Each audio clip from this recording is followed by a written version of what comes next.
Hello everyone, welcome to my YouTube channel once again. Our today's topic of discussion is Active and Passive Voice Part 2. इसी topic पर मैं part 1 बना चुकी हूँ। यदि आपने वो नहीं देखा है तो डिस्क्रिप्शन बॉक्स में मैंने उसका लिंक दिया है, आप उसे देख लीजिएगा, तभी ये पार्ट 2 आपके लिए यूजफुल होगा। So let's move on. सबसे पहले हम देखते हैं टेबल ऑफ कंटेंट कि हमने इस वीडियो में क्या क्या टॉपिक्स कवर किए हैं। सबसे पहले हम एक क्विक रिवीजन करेंगे और कुछ सेंटेंसेस की हम प्रैक्टिस करेंगे जो हम पहले वीडियो में कर चुके हैं। उसके बाद हम सीखेंगे ऑब्जेक्ट को चेंज करने के रूल्स पैसिव वॉइस बनाने के लिए। उसके बाद हम देखेंगे कि पैसिव वॉइस बनाने के लिए सब्जेक्ट को कैसे चेंज करना है, और उसके बाद हम देखेंगे कि पैसिव वॉइस बनाने के लिए वर्ब को किस तरह से चेंज किया जाता है और मॉडल्स किसे कहते हैं और मॉडल्स को कैसे चेंज करना है पैसिव वॉइस में, ये भी हम देखेंगे। और उसके बाद हम कुछ सेंटेंसेस की प्रैक्टिस करेंगे। I hope this video will be very useful for you.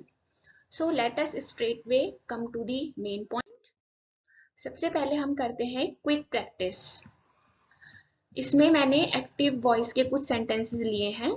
आपको उसमें सब्जेक्ट आइडेंटिफाई करना है और साथ ही साथ वर्ब और ऑब्जेक्ट भी आइडेंटिफाई करना है, और ये जो सब है ये हम पहली वीडियो में सीख चुके हैं।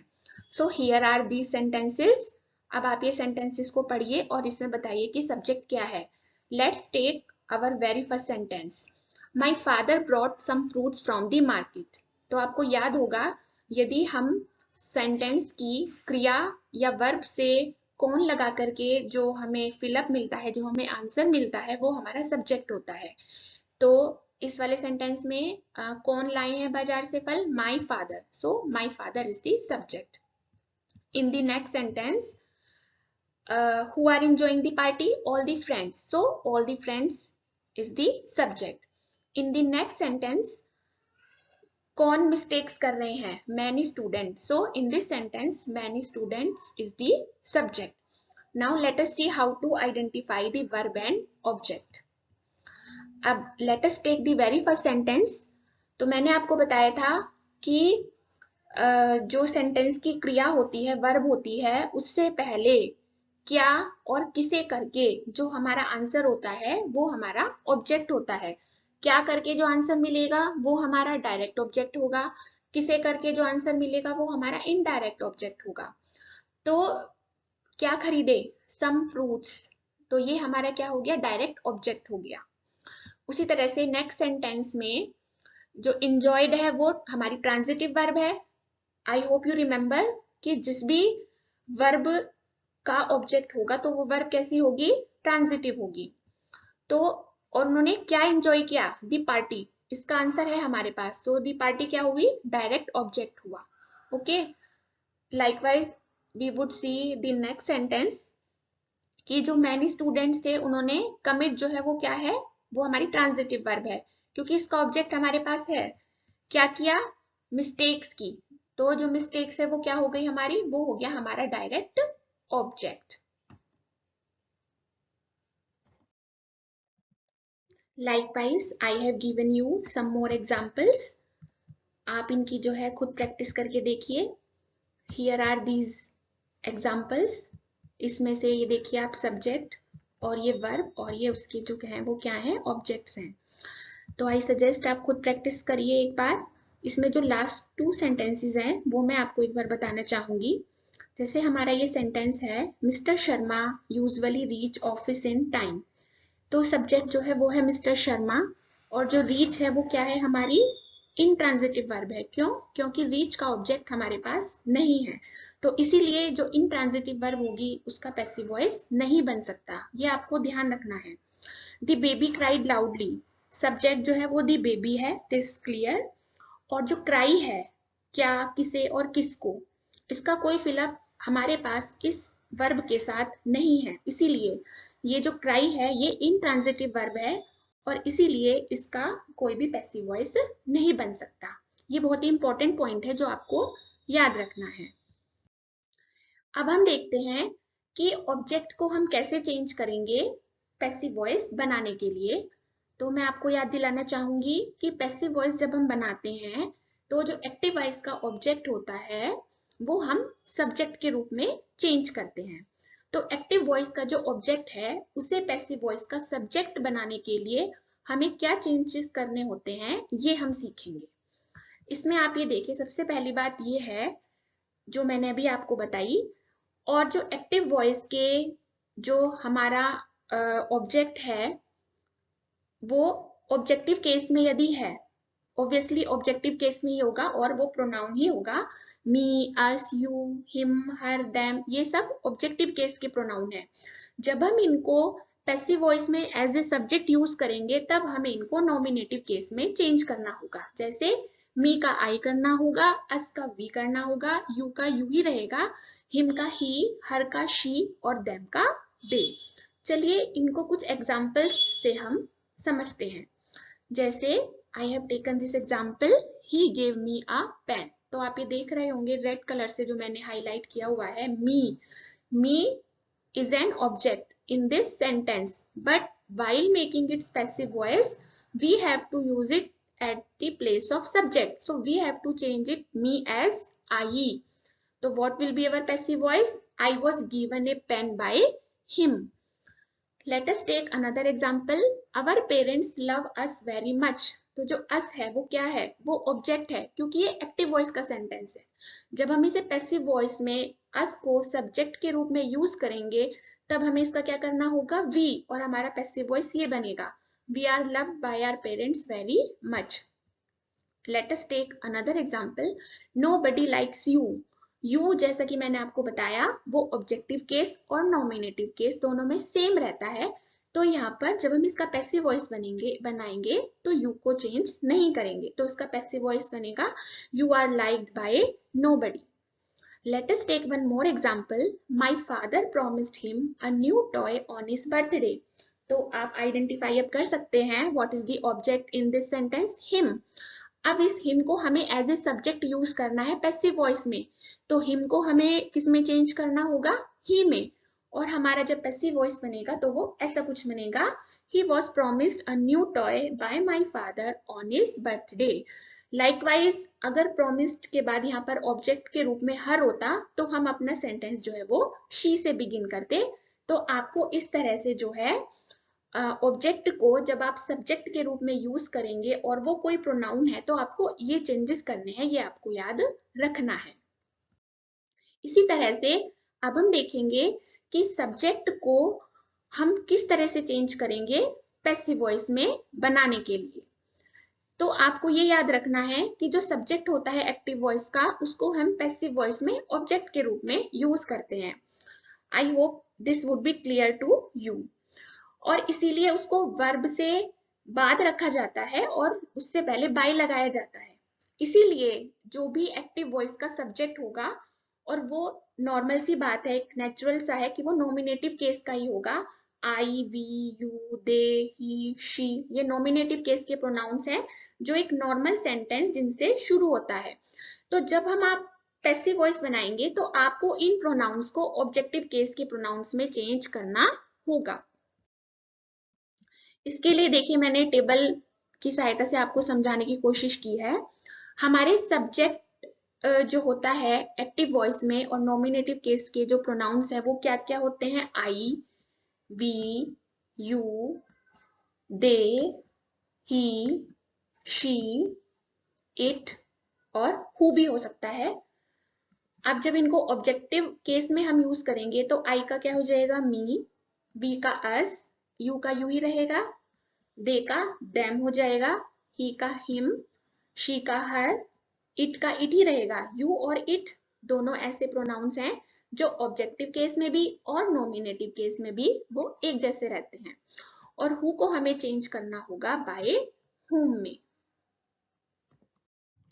सब्जेक्ट और ऑब्जेक्ट चेंज करने के बाद अब हम देखते हैं कि पैसिव वॉइस बनाने के लिए वर्ब को हमें कैसे चेंज करना है। इसमें जो सबसे इंपॉर्टेंट बात आपको याद रखनी है वो ये है कि पैसिव वॉइस में हमें हमेशा वर्ब की थर्ड फॉर्म यूज करनी होती है। ये बात मैं आपको रिपीटेडली बता रही हूँ और इसे आपको ध्यान रखना है। जो भी चेंजेस होंगे वो हेल्पिंग वर्ब में आप करेंगे और जो हेल्पिंग वर्ब चेंज होगी वो हमारे एक्टिव वॉइस के टेंस के अकॉर्डिंग होगी। और किस तरह से होगी आइए हम उसे देख लेते हैं। इसमें आप ये देखिए, जैसे एक्टिव वॉइस का कोई सेंटेंस है और वो प्रेजेंट इंडेफिनिट टेंस में है, तो उसका जब हम पैसिव वॉइस बनाएंगे तो उसका सेंटेंस स्ट्रक्चर ऐसा रहेगा।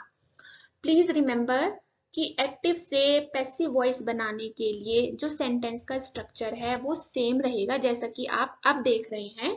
केवल और केवल टेंस के अकॉर्डिंग आपको हेल्पिंग वर्ब चेंज करनी है। जैसे प्रेजेंट इंडेफिनिट टेंस का कोई सेंटेंस है तो उसमें हमें इज एम आर लगाना है। उसके बाद अगर प्रेजेंट कंटिन्यूअस टेंस है तो उसमें इज एम आर के साथ बीइंग का यूज होगा। प्रेजेंट परफेक्ट टेंस में जिसमें कि हमारी हेल्पिंग वर्ब जो होती है वो हैज और हैव होती है और उसमें तो वर्ब की थर्ड फॉर्म लगती ही है। जो आपको चेंज करना है वो ये है, हैज बीन और हैव बीन लगेगा। पास्ट इंडेफिनिट टेंस का अगर कोई सेंटेंस है तो उसको जब आप पैसिव वॉइस बनाएंगे तो वॉज या वर लगाएंगे। पास्ट कंटिन्यूअस टेंस का अगर कोई सेंटेंस है तो उसमें वॉज बीइंग और वर बीइंग लगेगा। पास्ट परफेक्ट का अगर कोई टेंस है, इट मीन्स हैड का यूज हुआ है और वर्ब की थर्ड फॉर्म लगी है, तो हैड को हमें किस में चेंज करना है, हैड बीन में चेंज करना है। आइए और दूसरे जो हमारे टेंसेस बचे हैं वो भी देख लेते हैं एक बार। जैसे यहाँ पे आप देखिए फ्यूचर इंडेफिनिट टेंस जो है, अगर उसका हमारे पास कोई सेंटेंस है और जब हम उसकी पैसिव वॉइस बनाएंगे तो विल और शैल का विल भी और शैल भी हो जाएगा। फ्यूचर कंटिन्यूअस टेंस की पैसिव वॉइस नहीं बनती है। It means will be shall be का अगर कोई सेंटेंस है तो उसकी पैसिव वॉइस नहीं बनेगी। फ्यूचर परफेक्ट टेंस में विल हैव और शैल हैव का यूज होता है, लेकिन जब आप पैसिव वॉइस बनाएंगे तब आपको उसको चेंज करना होगा will have been और shall have been में। Present perfect continuous tense, past perfect continuous tense और फ्यूचर परफेक्ट कंटिन्यूअस टेंस, इन तीनों टेंसेस की पैसिव वॉइस नहीं बनती है। इट मीन्स हमारे जो 12 सेंटेंसेस होते हैं उनमें से केवल हम 8 टेंसेस की ही पैसिव वॉइस बना। लेट अस नाउ अंडरस्टैंड कि जो हमारे 3 टाइप्स ऑफ सेंटेंसेस होते हैं mainly, affirmative sentence, negative sentence and interrogative sentence, उनको जब हम पैसिव वॉइस में ट्रांसफॉर्म करेंगे तब हमारा सेंटेंस स्ट्रक्चर क्या रहेगा। As you can see here, सबसे पहले हम लगाएंगे ऑब्जेक्ट, हेल्पिंग वर्ब, उसके बाद third form of verb use करेंगे, then by, after that subject, and in the end we will use complement of the sentence. So let us understand this with the help of some examples. Here is example number 1. My father purchased these fruits from the market. तो अब आप इसमें जो object है वो क्या है, these fruits. So the sentence will begin with these fruits. Now the tense in the active voice is purchased. That means past indefinite tense है। और जैसा कि मैंने अभी आपको पीछे बताया, पास्ट इंडेफिनिट को जब हम पैसिव वॉइस में चेंज करेंगे तो वॉज या वर का यूज करना होगा। अब क्योंकि हमारा जो अब सब्जेक्ट है वो क्या है, प्लूरल है, तो यहाँ पर हमें वर लगाना होगा, थर्ड फॉर्म ऑफ वर्ब लगाएंगे।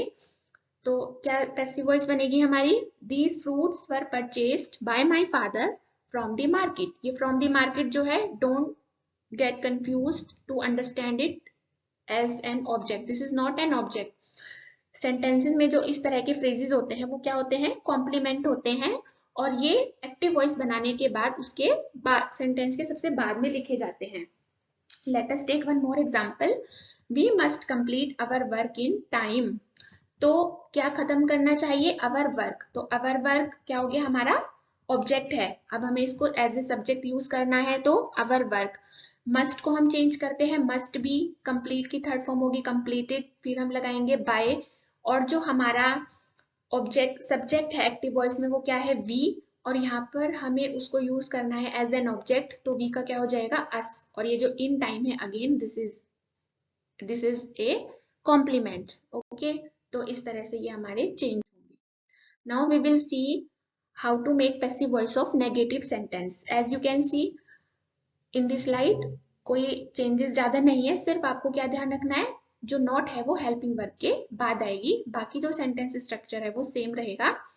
Let us see some examples. Mr. Sharma and Rahul did not sign any contract. So what is the object in this sentence? Yes, it is any contract. So we will use any contract as subject while making passive voice. So our passive voice will begin from any contract. And since the sentence is in past perfect, past indefinite tense है, आपका did का use हुआ है तो past indefinite tense है, तो इसको जब हम helping verb change करेंगे तो क्या हो जाएगी was, और note हमें लगाना है signed verb की थर्ड फॉर्म by, और जो हमारा इधर सब्जेक्ट था वो by के बाद एज एन ऑब्जेक्ट आएगा mister Sharma and Rahul. Likewise, there is another sentence, there are no mistakes in this sum. तो what is the object? No mistakes. So no mistakes और are को हम चेंज करेंगे, are being थर्ड फॉर्म लगेगी done in this sum. Okay, तो इस तरह से हम यहाँ पे ये सेंटेंस बनाएंगे. Now let us see how to make passive voice of interrogative sentence. इसमें आपको थोड़ा सा ध्यान रखना है, अगर हमारा एक्टिव वॉइस किसी हेल्पिंग वर्ब से बिगिन होता है तो जब आप उसकी पैसिव वॉइस बनाएंगे तो चेंज्ड वर्ब के अकॉर्डिंग वो हेल्पिंग वर्ब से ही स्टार्ट होगा. तो जैसे डिड को यानी कि पास्ट इंडेफिनिट को हम चेंज करते हैं वॉज या वर में, तो यहाँ पर क्या आएगा, क्योंकि हमारा जो ऑब्जेक्ट है वो क्या है, माई पर्स. माई पर्स जो है वो सिंगुलर है, तो वॉज के बाद हमें क्या लगाना है, माई पर्स. सी की थर्ड फॉर्म क्या होगी, सीन, फिर बाय लगाना है, और फिर हम यहाँ पर क्या लगा देंगे, हमारा जो सब्जेक्ट है इधर जो पैसिव वॉइस में क्या बन जाएगा, ऑब्जेक्ट. यू का यू ही रहेगा. See this one more example, this is very important. Who had cheated you. Who से जो भी सेंटेंस बिगिन होगा और हमें उसका पैसिव वॉइस बनाना है, it will definitely start with by whom. Who को हमें चेंज करना है बाय whom में.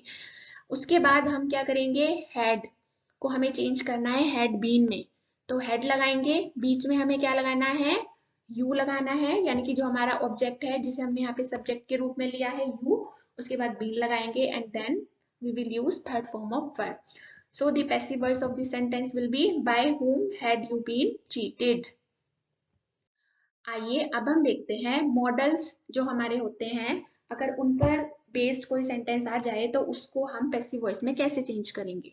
तो मॉडल्स क्या होते हैं, मॉडल्स जो होते हैं वो वर्ब्स होती हैं जो कि किसी भी सेंटेंस का जो मूड है वो आपको बताएंगी कि मतलब ये एक मॉरल ऑब्लिगेशन है या ये आपकी कैपेसिटी में है, आप इसे कर सकते हैं, ये आपको मूड शो करेंगी. और समटाइम्स ये जो मॉडल्स होते हैं they denote the tense of the sentence also. Now let us see some models: can, could, may, might, will, would, shall, should, must, ought to. ये हमारी सारी क्या है, मॉडल्स हैं. जब हम इनको पैसिव वॉइस में यूज करेंगे तो सिंपली कुछ नहीं करना है.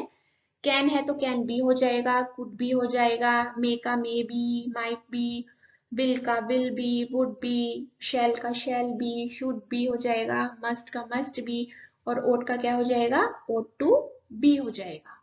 तो इस तरह से मॉडल्स चेंज करेंगे हम. बाकी जो सेंटेंस स्ट्रक्चर है वो बिल्कुल सेम रहेगा, चाहे वो अफर्मेटिव सेंटेंस है, चाहे नेगेटिव है या फिर इंटेरोगेटिव है. Now let us see some solved examples. I suggest आप ये जो सारे एग्जांपल्स हैं अपनी कॉपी पे आप उतार लीजिए, खुद इन्हें सॉल्व करके देखिए, और उसके बाद ये देखिए यहाँ पर मैंने इनको एक एक सॉल्व करके बताया है. इसमें आप देखिएगा किस तरह से जो है इनको चेंज किया गया है. अगर आप ये खुद करेंगे then it will be very beneficial for you. Here I have given some more examples, ये आप देख सकते हैं. इसमें से अगर आपको किसी भी सेंटेंस को बनाने में कोई प्रॉब्लम आ रही है तो आप प्लीज मुझसे जो है कमेंट सेक्शन में कमेंट करके पूछ सकते हैं. I will be very glad to answer your queries. आप खुद ही प्रैक्टिस करेंगे तो वो ही आपके लिए सबसे अच्छा होगा. उसके अलावा अगर आप कहीं और से भी प्रैक्टिस कर रहे हैं किसी और बुक से या किसी और सोर्स से और उसमें आपको कोई सेंटेंस समझ में नहीं आ रहा है तो आप मुझसे जो है कमेंट सेक्शन में कमेंट करके पूछ सकते हैं. So that's all for this video. Thank you everyone. Please do take care of yourself till we meet next time.